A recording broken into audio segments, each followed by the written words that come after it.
Mini Test 3. 1. Computer Science. Listen to a lecture in a computer science class. Good afternoon, class. Last time we barely got started in our discussion about computer networks. Oh, and just to clarify, the last time someone asked if there was some magic number of computers that have to be connected in order to officially have a network. I looked it up and there's not really a single answer. But for this class, let's just say a network is 2 or more connected computers. Is that clear? Good. Anyway, today we'll be delving farther into this subject. We'll talk about 2 different networking methods, the local area network and wide area network.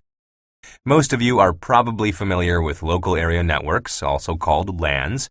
You'll find these in homes and small offices, and you probably use one in the campus library or even in your dorms. By definition, they basically only cover a small area. Local area networks are set up in different schemes, with the most basic involving 2 or more computers connected to a single server through an Ethernet or wireless connection. I'm seeing some confused faces. Remember, a server is the device that administers different services or resources to users on a network. For example, a server makes it possible for computers to transfer files to each other over a network, or it makes files accessible to anyone on the network. Are things a bit clearer now? Let's move on. Now, in the scheme I just described, all users are connected to the server. There are many other configurations which we'll encounter throughout the semester, but overall, LANs can be characterized by their relatively small scale, especially when compared to a wide area network. But the small scale of LANs also offers some benefits.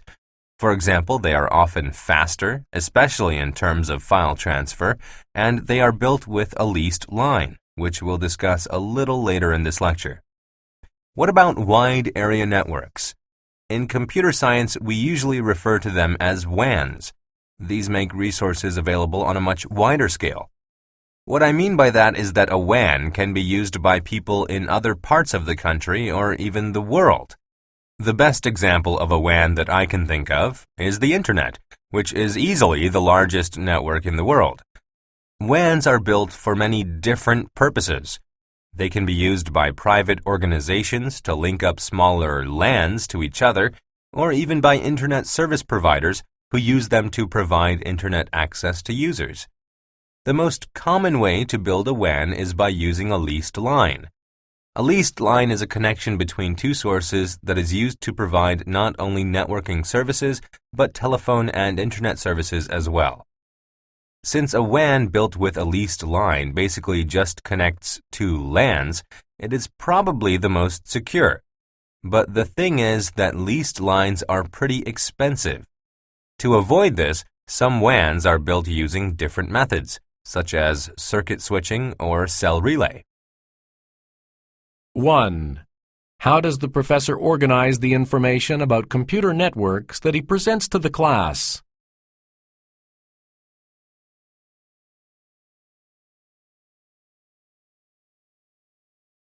Two. Why does the professor mention the campus library?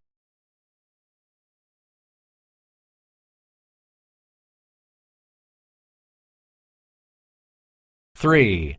What can be inferred about the speed of WANs?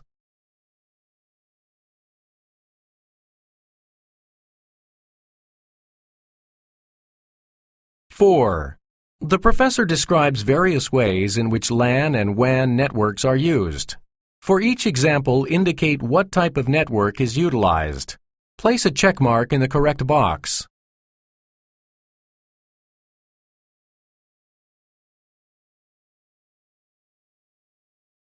5. What does the professor imply about leased lines?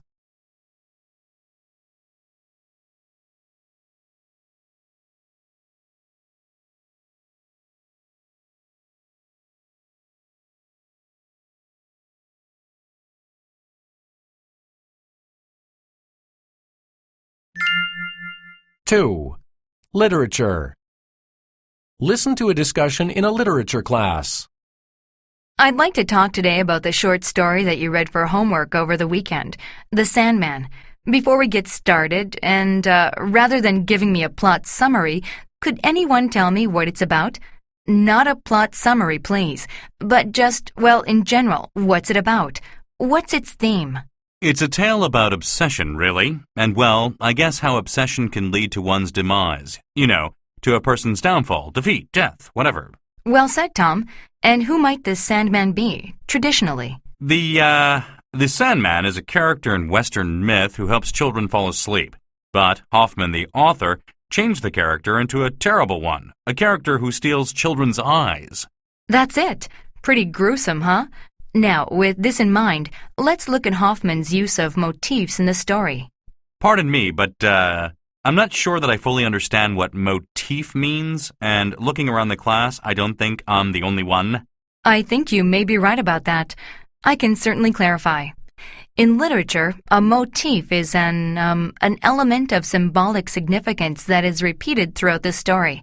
Are you getting what I mean? It can be a structural element, such as when a certain kind of sentence or narrative voice is used again and again. Or it can also be a repeated literary device, like a metaphor. Does that make sense? Oh, yeah, now I remember. Thanks. So back to your question. One motif that I think would be pretty hard to miss is that of the eyes. I'm glad you brought that up. Can you give me an example of where the eye motif came up? It was everywhere. I mean, the Sandman would supposedly steal the eyes of children. Good. And here's something for you all to think about, too.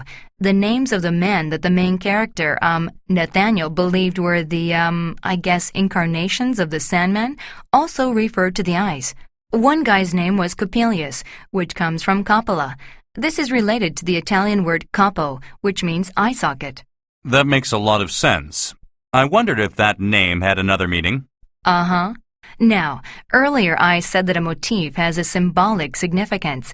What do you think the significance of the eyes is in this story? I think it has to do with the connection to the soul. You know, since the eyes are supposed to be the window to the soul, that explains why another character, a robot actually, seemed so vacant to everyone despite her beauty. She had no eyes. So no eyes, no soul. That's a great interpretation. That would also explain why Nathaniel was so afraid of the Sandman, or those he associated with the Sandman. Perhaps he was afraid the Sandman would steal his soul. 6. How does the professor organize the information about the Sandman that she presents to the class?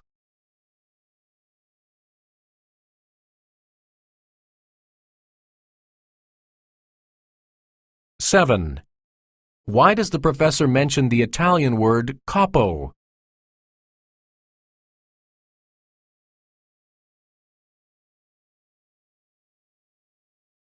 8. What does the male student imply about the class's understanding of the term motif?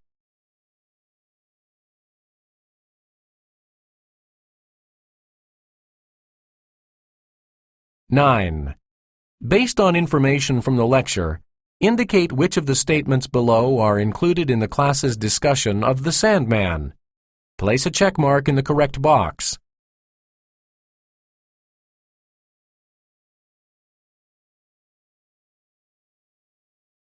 10. What does the student imply when he says this? So back to your question. One motif that I think would be pretty hard to miss is that of the eyes.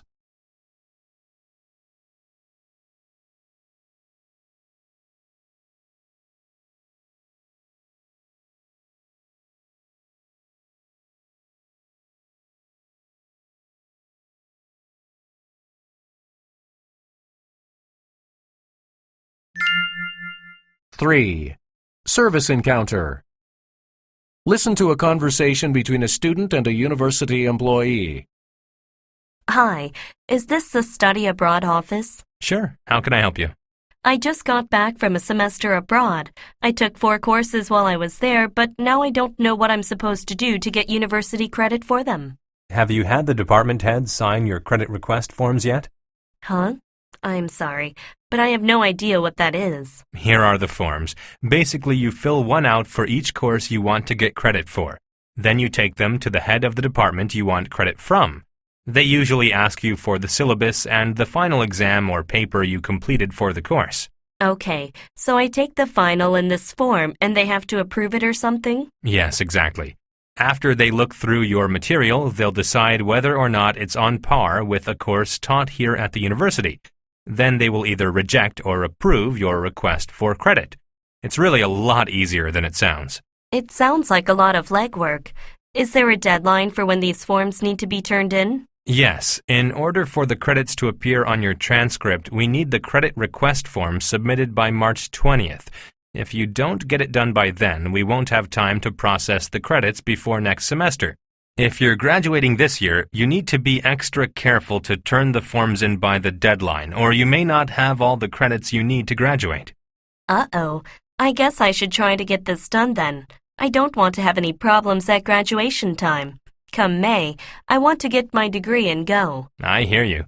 Well, then just make sure to turn in your forms on time. And if you're worried about making the time to do this, I advise you to email the heads before you meet with them to find out exactly what they want you to bring. That way you won't have any surprises and you can just get your forms signed on the spot. Thanks a bunch. I really appreciate it. 11. Why does the man mention department heads?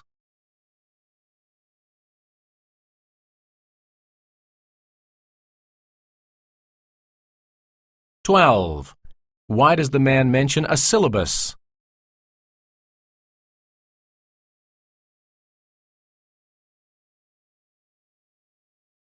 13. Based on information from the conversation, indicate which of the following statements reflect an action the student must take in order to receive study abroad credit. Place a check mark in the correct box.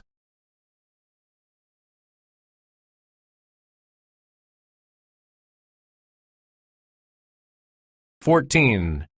What does the man imply about dealing with the department heads?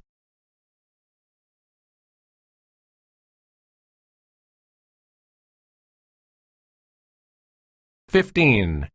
What can be inferred about the student?